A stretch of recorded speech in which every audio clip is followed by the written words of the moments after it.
സാറേ വണ്ടി എന്താണ് വണ്ടിയില്? ഐസാണ് സാറേ. കുറിപ്പേ കയറി പരിശോധിക്ക്. സാർ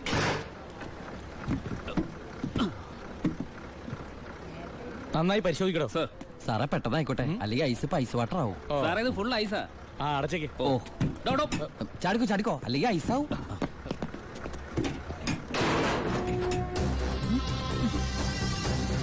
വിട്ടോ വിട്ടോ വിട്ടോ.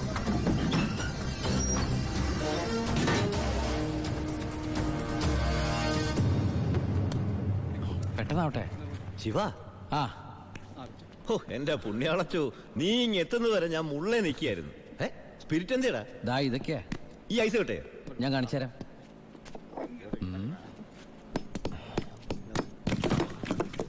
ദാ ഒറിജിനൽ സ്പിരിറ്റ്. എന്റെ അമ്മച്ചി, ഒടുക്കത്തെ ബുദ്ധി തന്നെ. അല്ലടാ, ഐസിന്റെ ഉള്ളി വെച്ചിട്ട് സ്പിരിറ്റ് എന്താ ഐസ് ആവാത്തേ?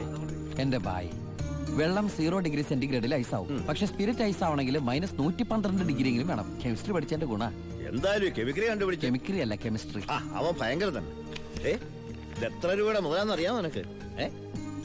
നിനക്ക് ഞാൻ എന്താടാ തരേണ്ടത്? ഈ ലാഭത്തിന്റെ പകുതി നീ എടുത്തു അല്ലേ? വേണ്ട, ഇത് മുഴുവൻ നീ എടുത്തു. വേണ്ട ബായ്. ബായ്, ആ ചിന്നാടന്മാരുടെ അവിടെ ജോലി ചെയ്തിരുന്നപ്പോ ഒരു ലോഡിന് എത്ര രൂപ കിട്ടിയിരുന്നേ? 5000 രൂപ. 5000 രൂപ മതി എനിക്ക്. അല്ല പിന്നെ ഞാനും ബായ് തമ്മിൽ എന്താ വ്യത്യാസം? അങ്ങനെ നീ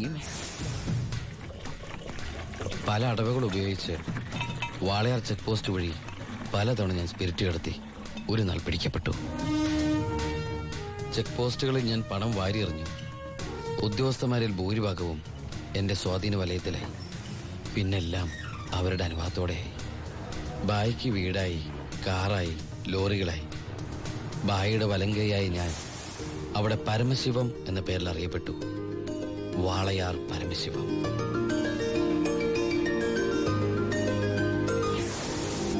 എനിക്കും സഹായികളുണ്ടായി. അച്ചായനും അച്ചുവേട്ടനും. സന്തോഷത്തിന്റെ നാളുകളായിരുന്നു പിന്നീട് അങ്ങോട്ട്. അപ്പൊ എന്റെ റോള് കഴിഞ്ഞല്ലേ? അതെന്താ? നീ ഇപ്പൊ ശരിക്കും ദുബായി പോവല്ലേ? ഞാൻ എയർപോർട്ടിൽ വന്ന് ടാറ്റ പറഞ്ഞ് യാത്ര അയക്കാനല്ലേ കൂടെ വരണത്? നീ വരുന്നുണ്ടോ ദുബായിക്ക്? എനിക്കതിന് പാസ്പോർട്ടും വിസ ഒന്നും ഇല്ലല്ലോ. ഈ ദുബായി പോകാൻ പാസ്പോർട്ടിന്റെ വിസയുടെ ഒന്നും ആവശ്യമില്ലേ. വെറും ചങ്കൂറ്റം മാത്രം മതി. ചങ്കൂറ്റോ? അതേത് ദുബായി? വാളയാർ.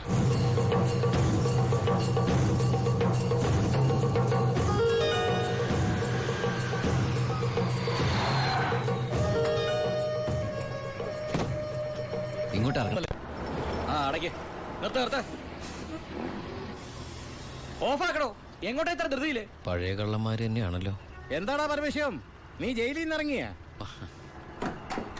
അവിടെ എങ്ങനെ സ്ഥിരം കിടക്കാൻ പറ്റുമോ സാറേ?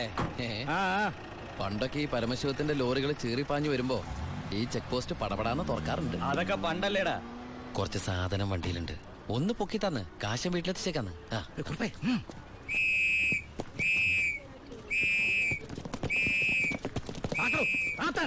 ഞാൻ പറയാതെ ഒറ്റ വണ്ടി കടത്തി വിടരുത്. എന്താ സാർ പ്രശ്നം? എന്താ നിനക്ക് അറിഞ്ഞൂടാ? വെറുതെ എന്റെ സമയം മെനക്കെടുത്തല്ലോ സാറേ, എനിക്ക് വീട്ടിൽ ധൃതിയുണ്ട്. എടുത്ത് വണ്ടി തൊടുവനെ. എന്തിന്? പബ്ലിക്കായിട്ട് സ്പിരിറ്റ് കൊണ്ടുവന്നിട്ട് നിന്ന് കുറയ്ക്കുന്നോടാ. കേറി പരിശോധിക്കണോ?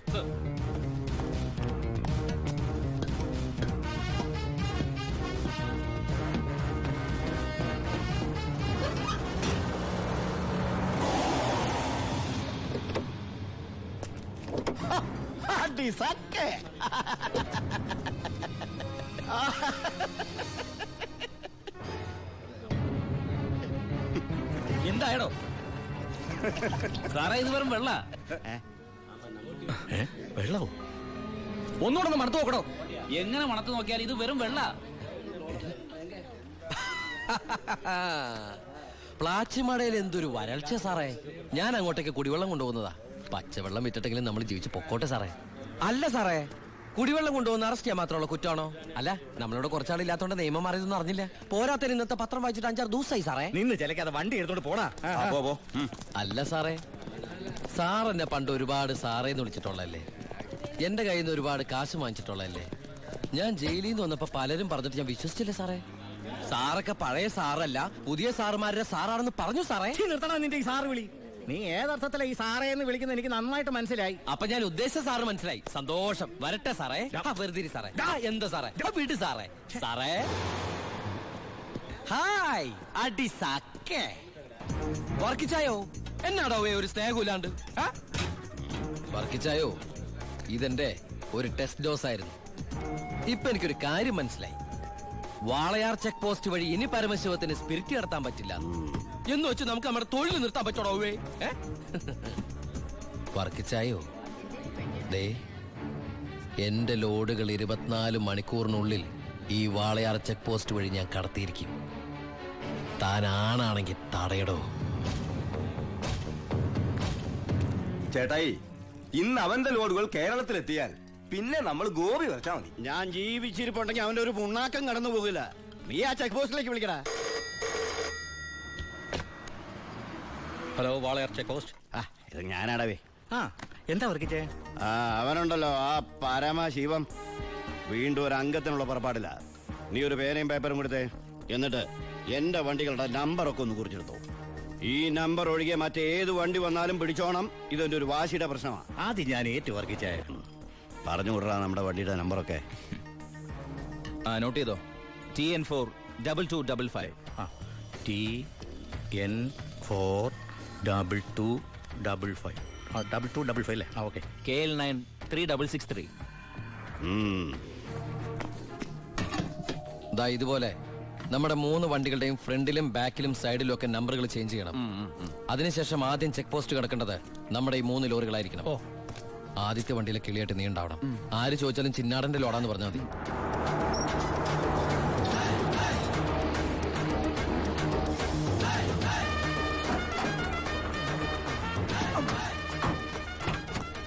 നമസ്കാരം. ചിന്നാടൻ മുതലാളിയുടെ ലോറികളാ, 3 ലോഡുണ്ട്. എന്താണ് വണ്ടിയില്? പെട്രോളാ? അല്ല, ഡീസലാ. കുറുപ്പേ സർ, ചിന്നാടന്മാരുടെ ലോറികളാ. ആ നമ്പരെല്ലാം ഒന്ന് ചെക്ക് ചെയ്തേ.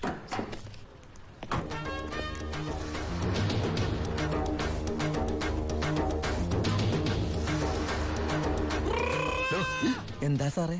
എന്താടോ കോഡ്? കാലാപ്പാനി, ചിന്നാടന്റെ കാലാപ്പാനി. എല്ലാം ഓക്കെയാണ് സർ. ശരി ശരി. എന്റെ കന്നിലോടാണ് സാർ, അനുഗ്രഹിക്കണം. ശരി ശരി, ഒന്ന് പോക്കിക്കോ. ആ വണ്ടി പോട്ടെ, എടുത്തോ. ആ വിട്ടോ.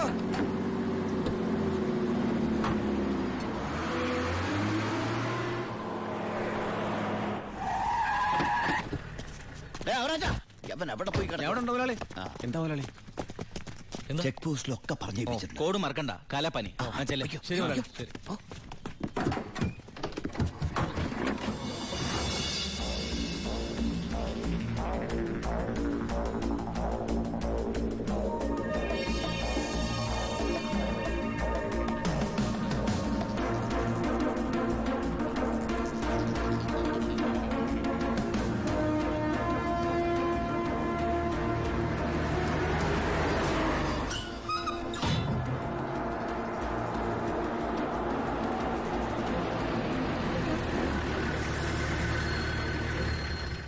നമസ്കാരം സാറേ. നീ എന്നെ സാറിന് വിളിക്കരുത്. സോറി സാറേ. അയ്യാ, ഒന്ന് പൊക്കി തരണേ. പൊക്കി തരാവടാ.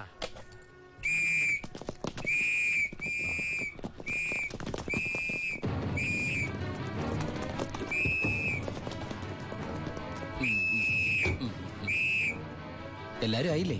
ഈ 3 ലോഡും പ്ലാച്ചുമടക്കുള്ള കുടിവെള്ളമായിരിക്കും. ഇയാടാ? അല്ല, സ്പിരിറ്റാ. സ്പിരിറ്റോ? ആ, കേറി പരിശോധിക്കണോ?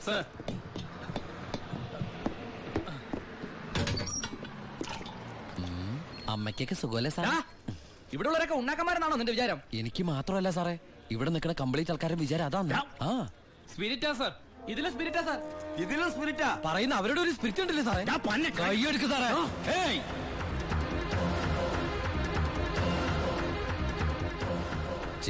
ചിന്നാടന്റെ ലോറിയിൽ സ്പിരിറ്റ് കടത്തുന്നതിന് എന്റെ മെക്കട്ടങ്ങനെ കേറിയണ്ടല്ലോ.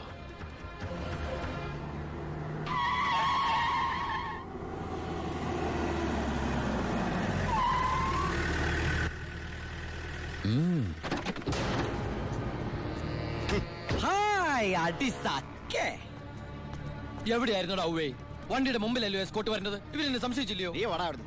എന്നതാണോ പ്രശ്നം? ഈ ലോറികൾ ആരെന്നുള്ളതാ പ്രശ്നം. ഇതെന്റെ ലോറികൾ തന്നെ. ആ കേട്ടല്ലോ, എല്ലാരും കേട്ടല്ലോ, കള്ള സ്പിരിറ്റുമായിട്ട് വന്ന ഈ 3 ലോറികളും നമ്മുടെ ബഹുമാനപ്പെട്ട വർക്കിച്ചിന്റേതാണെന്ന്. അപ്പൊ എന്നതേ പറയുന്നേ, ഇത് നമ്മുടെ ലോറികളല്ല. അത് തന്നെയാണോ ഞാനും പറയാൻ വന്നത്, ഇത് നമ്മുടെ ലോറികളല്ല.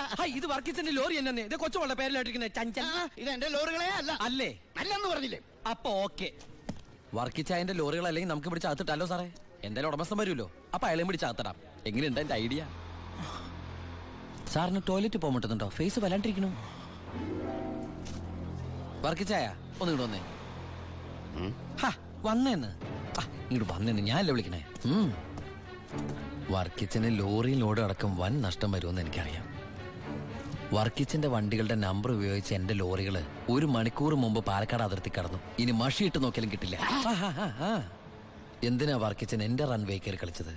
അതുകൊണ്ടല്ലേ ഞാൻ കയറ്റി കളിച്ചത്. ഇനി എന്റെ റൺവേ കയറി കളിച്ച ഇതൊരു സാമ്പിൾ വെടിക്കട്ട. തൃശൂർ പൂരം കാണാൻ പോകുന്നേ ഉള്ളൂ. വരട്ടടവേ. ഒന്ന് തള്ളിക്കേ. അയാളെ വിളി. സാറേ ഒന്ന് പൊക്കിക്കേ.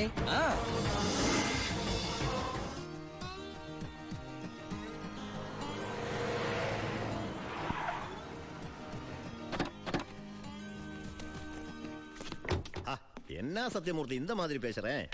அந்த சின்னாடன் ராஸ்கல்ஸ் கொடுക്കുന്നതിലും ജാസ്തി ഞാൻ കൊടുക്കறேன். ഓ ശരി ശരി, നേരി പാക്കറേൻ. എന്താ ഭായി സത്യമൂർത്തിയുടെ പ്രശ്നം? പ്രശ്നം ആ ചിന്നാടന്മാര് തന്നെ. നമുക്ക് ലോഡ് തരാതിരിക്കാൻ അവന്മാര് പല രീതിയിൽ ശ്രമിക്കുക. എങ്കിൽ പിന്നെ ആ റാവുന്റെ അടുത്ത് സാധനം എടുത്തൂടെ? അപ്പാ ഞാനും അത് എത്ര തവണ അപ്പനോട് പറഞ്ഞതാ. അത് വേണ്ട, ആ സ്പിരിറ്റ് ഉപയോഗിക്കാൻ കൊള്ളില്ല. അത് സെക്കൻഡ് ക്വാളിറ്റിയാ. അതെ, ഈ ബിസിനസ് നമുക്ക് മോക്ഷം കിട്ടാനേ നടത്തണമെന്നല്ലോ. അങ്ങനെ പറയരുത് ജോണി. ചെയ്യുന്നത് സ്പിരിറ്റ് കച്ചവടാണെങ്കിലും അതിലുണ്ട് ഒരു നേരുന്നറിയും. ഇന്നേ വരെ നമ്മുടെ സ്പിരിറ്റ് ഉപയോഗിച്ചിട്ട് ആർക്കൊന്നും സംഭവിച്ചിട്ടില്ല. ആ വിശ്വാസം നശിപ്പിക്കരുത്. എന്ന് വെച്ചാൽ സത്യമൂർത്തിയുടെ ജോണി, നീ ഇതിൽ ഇടപെടണ്ട. ഓ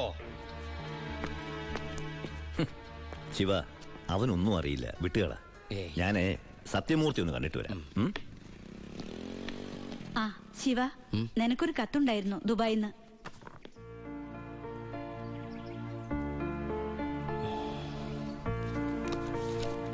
എന്താടാ? വീട്ടിൽ നിന്ന് ഗോപിയുടെ അച്ഛൻ മരിച്ചു. എപ്പോ? മരിച്ചിട്ട് കുറച്ചു ദിവസമായി. നമുക്കൊന്ന് പോണ്ടേ? എവിടേക്ക്? നമ്മളിപ്പോ ദുബായിലെ. ആ പിന്നെ വാസു, പോലീസിനുള്ള ഇൻഫർമേഷൻ അനുസരിച്ച് ചെക്കിംഗ് ഉണ്ടാവും. പക്ഷെ അവര് ഹൈവേയിലായിരിക്കും നിൽക്കുക. അതുകൊണ്ട് നിങ്ങൾ ആ പാരൽ റോഡ് വഴി പോയാൽ മതി. അത് വേണ്ട, നമ്മൾ ഹൈവേയിലൂടെ തന്നെ പോയാൽ മതി. ഞാൻ പറയുന്നത് പോലീസിനുള്ള ഇൻഫർമേഷൻ അനുസരിച്ചാ.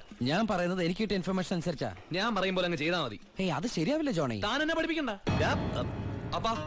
അപ്പൊ ഇപ്പൊ ഒരു തീരുമാനം എടുക്കണം. ഞാൻ പറയുമ്പോൾ വണ്ടി പോകണോ അതേ പറയണ പോലെ കേൾക്കണം. നീ ശിവൻ പറയുന്നത് കേട്ടാ മതി. അപ്പാ എടാ, നിനക്ക് എക്സ്പീരിയൻസ് ഇല്ല. അപ്പൊ ഇത്രയും മണ്ടനാവരുത്.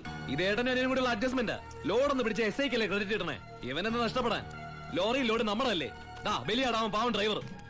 ഇനിയൊക്കെ അപ്പന്റെ ഇഷ്ടം പോലെ ചെയ്തോ. അവൻ പറയുന്നൊന്നും നീ കാര്യമാക്കണ്ട ശിവ. ഇല്ല ബായ്, ഇവനും എന്റെ ബായ് അല്ലേ ബായ്. എന്താ, എനിക്കിതിരെ പുതിയ വല്ല വാറണ്ടും ഉണ്ടോ? ഏട്ടനോട് SP പെട്ടെന്ന് അങ്ങനെ പെരുമാറുന്ന ഞാൻ വിചാരിച്ചില്ല. അത് പോട്ടെ. സാർ ഇപ്പൊ ഒന്ന് കാര്യം പറ. എനിക്ക് ഏട്ടനോട് തനിച്ചൊന്ന് സംസാരിക്കണം. അച്ഛാ. എല്ലാരും പോയട്ടെ, പോയി ജോലി ചെയ്യേ. പറയേ. ഏട്ടന്റെ പേരിലുള്ള ആ കേസിന് ഇനി കോടതി വിധിയെ മാത്രം പേടിച്ചാൽ മതി. അതെനിക്കറിയാം. ഇനി ഈ തൊഴിൽ വേണ്ട. അങ്ങനെ പെട്ടെന്ന് അവസാനിപ്പിക്കാൻ പറ്റുന്നല്ലേ ഈ പണി. ഒരുപാട് കമ്മിറ്റ്മെന്റ്സ് ഉണ്ട്. ആരോട്? അതൊന്നും പറഞ്ഞാൽ നിനക്ക് മനസ്സിലാവില്ല. ഞാൻ വഴിയെല്ലാം നിർത്തിക്കോളാം. പറ്റില്ല. എനിക്കിത്തിരി പ്രശ്നങ്ങളോട് ബാക്കിയുണ്ട്. എന്ത് പ്രശ്നം? എന്ത് പ്രശ്നം എനിക്കില്ലാത്ത? എന്നും എനിക്ക് പ്രശ്നങ്ങൾ തന്നെയല്ലേ. വളർന്നപ്പോ മുതൽ കുടുംബത്തിന്റെ ചുമതല, തീർത്ത തീരാത്ത കടങ്ങളുടെ ബാധ്യത, നിന്റെ പഠിപ്പ്, അനീതിയുടെ പഠിപ്പ്, ഇനി അവളുടെ കല്യാണം. ഒന്നും പറഞ്ഞിട്ട് കാര്യമില്ലെന്നറിയാം. ആ കറിയാച്ചന്റെ കടവങ്ങളും തീർത്താ നിർത്തിക്കോളാം ഞാനെല്ലാം. അതൊന്നും എനിക്ക് കേൾക്കണ്ട. പിന്നെ എന്താ നിനക്ക് കേൾക്കേണ്ടത്? നീ തീർക്കുവാ കടം. അയാൾക്ക് അരമാസത്തെ പലിശ കൊടുക്കാൻ തികയില്ലോ നിനക്ക് കിട്ടുന്ന ശമ്പളം. വേണ്ട, പറഞ്ഞ ചിലപ്പോ കൂടിപ്പോവും. ഇനി ഞാനായിട്ട് നിനക്കൊരു പ്രശ്നം ഉണ്ടാക്കില്ല. പോരെ? പോരാ, എനിക്ക് നാണക്കേടാ. ഡിപ്പാർട്ട്മെന്റ് മുന്നിലും പബ്ലിക്കിന്റെ മുന്നിലും എന്റെ ഏട്ടൻ ഒരു കള്ളനാണെന്ന് പറയുന്നത് എനിക്ക് കുറച്ചില്ല. കുറച്ചില്ലോ? എടാ, നീ ഇട്ടിരിക്കുന്ന യൂണിഫോമിന് വരെ ഞാൻ കടത്തിയ സ്പിരിറ്റിന്റെ മണമുണ്ട്. അത് മറക്കല്ലേ. നീ പോ. പിന്നെ അനിയൻ SI ആണെന്ന സ്വാധീനം വെച്ച് സ്പിരിറ്റ് കടത്താനാണ് പരിപാടിയെങ്കിൽ അത് നടക്കില്ല. ഇനി ഒറ്റ ലോഡ് സ്പിരിറ്റ് പോലും പരമശിവം കടത്തില്ല. അതിന് ഞാൻ സമ്മതിക്കില്ല. എടാ, പരമശിവം സ്പിരിറ്റ് എടുത്താൻ തുടങ്ങിയിട്ട് കാലം കുറച്ചായി. ഇതുപോലെ പല വെല്ലുവിളികൾ നേരിട്ടിട്ടുണ്ട്. ഇനി നിന്നോടാണെങ്കിലും അങ്ങനെ തന്നെ. നീ വേണമെങ്കിൽ സമയം കുറിച്ചിട്ടോ. നാളെ രാത്രി കൃത്യം 9-10 ഇടയ്ക്ക് വാളയാർ ചെക്ക് പോസ്റ്റിലൂടെ എന്റെ ലോഡുകൾ കടന്നു പോവും. നിനക്ക് തടയാമെങ്കിൽ നീ തടഞ്ഞോ.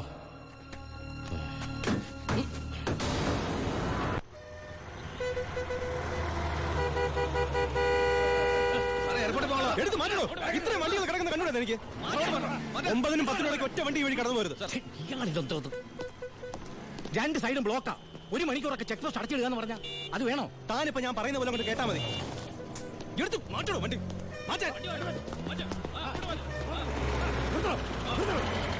ചേട്ടനും അനിയനും തമ്മിലുള്ള വാശിക്കായി ഈ പ്രഹസനം. കഷ്ടമാണ് സർ. SP യുടെ ഓർഡർ അനുസരിക്കാതെ പറ്റൂ. സാർ ഒരു കോളുണ്ട്. ആരാടോ? SP ആണ് സാർ. സർ, പാലക്കാട് ചിറ്റൂർ വൻ തീപിടുത്തം. നമ്മുടെ ഫയർഫോഴ്സ് സഫീഷ്യന്റ് അല്ല. കോയമ്പത്തൂർ ഇൻഫോം ചെയ്തിട്ടുണ്ട്. ഏത് നിമിഷം അവിടുന്ന് ഫയർ എഞ്ചിൻ വരും. So open the check post and clear the route. Coimbatore fire force വരുന്ന എല്ലാ ചെക്ക് പോസ്റ്റുകളും ഓപ്പൺ ചെയ്യണം. അറിയാം സർ. ആ ബാരിക്കേഡ്സ് എടുത്ത് മാറ്റൂ. Quick. മാറ്റിക്കോ.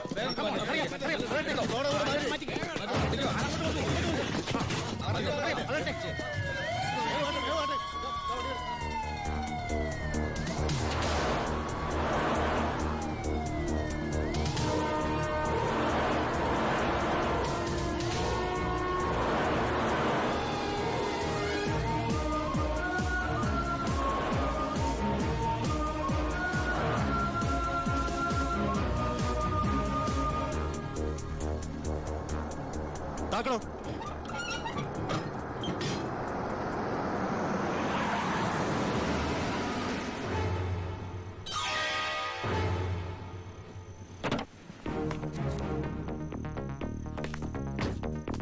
പാലക്കാട് ചിറ്റൂരിൽ വലിയ തീപിടുത്തം. കോയമ്പത്തൂരിൽ നിന്നുള്ള ഫയർ എഞ്ചിൻ ഇതുവഴി കുറച്ചു നേരം മുമ്പ് കടന്നുപോയി. എന്റെ സ്പിരിറ്റുമായിട്ട് ഷാർപ്പ് 10.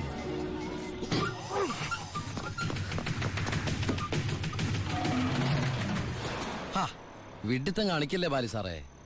ഫയർ എഞ്ചിന്റെ ഒക്കെ പിന്നാലെ പിടിക്കാൻ നമ്മുടെ ഈ സർക്കാർ ജീപ്പിന് കഴിയോ? വെല്ലുവിളികളാവാം, പക്ഷേ അത് നിന്നേക്കാൾ 4-5 ഓണം കൂടുതലുണ്ടവനോടാവരുത്. വരട്ടെ സബ് ഇൻസ്പെക്ടർ ബാലു ദാമോദർ.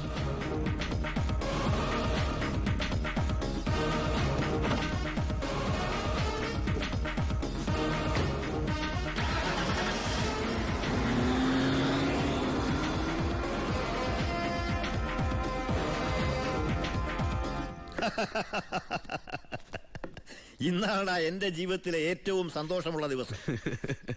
അവൻ തോക്കണം. തോറ്റു തോറ്റു തൊപ്പിയിടണം. അവസാനം ആ തൊപ്പി വലിച്ചെറിഞ്ഞ് മുട്ടുമടക്കണം.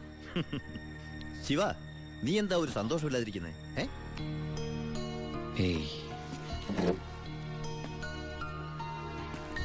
എന്റെ അനിയൻ പഠിച്ച പോലീസ് ഓഫീസർ ആവണം. ആരുടെ മുമ്പിലും തലകുനിക്കാത്ത വലിയ ഓഫീസർ. അതായിരുന്നു എന്റെ ആഗ്രഹം. പക്ഷെ അവൻ എന്റെ മുമ്പിൽ തോറ്റപ്പോ ശരിക്കും ഞാനല്ലേ ബൈ തോറ്റത്? ശിവ, ഓരോ തവണ ഞാൻ അവന്റെ മുമ്പിൽ ജയിക്കുമ്പോഴും എന്റെ മനസ്സ് വിങ്ങായിരുന്നു. ഞാൻ ഈ തൊഴിൽ നിർത്തുകയാണ് ബൈ.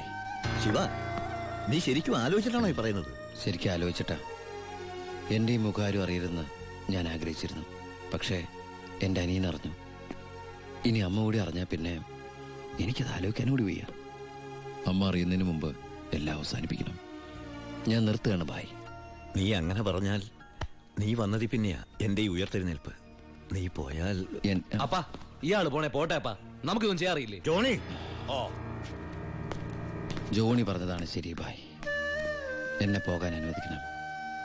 എന്ന് കരുതി ഒരു ആവശ്യം വന്നാല് ബായുടെ വെളിപ്പുറത്ത് ഞാനുണ്ടാവും. പിന്നെ കണക്കിൽ കൂടുതൽ കാശ് ഞാൻ എടുത്തിട്ടുണ്ട് എന്റെ ബാധ്യതകൾ തീർക്കാനായിട്ട്. നിന്നോട് ഞാൻ കണക്ക് പറഞ്ഞിട്ടുണ്ടോ ശിവ? കടലിൽ കളഞ്ഞാലും അളന്ന് കളയണമെന്നല്ലേ ബായ്?